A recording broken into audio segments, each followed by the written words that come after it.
起飛腳。你哋私下都係咁暴力嘅。梗唔係啦，我係温柔嗰派嚟㗎。係啊，嗰派喎，都係武術嗰派係嘛？冇温柔嗰派。係咪成日平時都俾佢打下啲其他？會唔會成日俾佢打下你？我唔敢講，你問翻佢啦。呢啲問題都係問翻佢，佢自己答好啲嘅。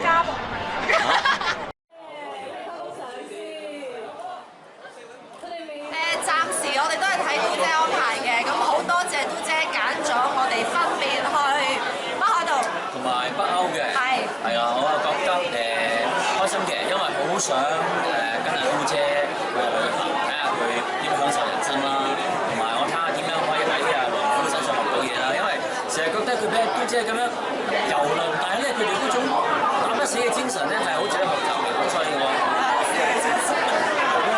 我同農夫一齊去嘅。咁你同黃夫唔嘟姐啊？但係咁你哋咪冇得一齊可以去旅行咯？唔使啦，我哋做嘢還做嘢嘅。係咯，我哋同事嚟嘅啫。係啦，佢好叻㗎，佢係啊，佢好慳家嘅，咁就好叻慳錢嘅。係啊，好叻慳錢。所以最後都係唔會買啲咩嘅。係啊，買啲國旗啊，買啲 Discount 啊、Outlet 啊嗰啲咯，係咪？劇細胞同埋我好中意佢個女鬼造型咯。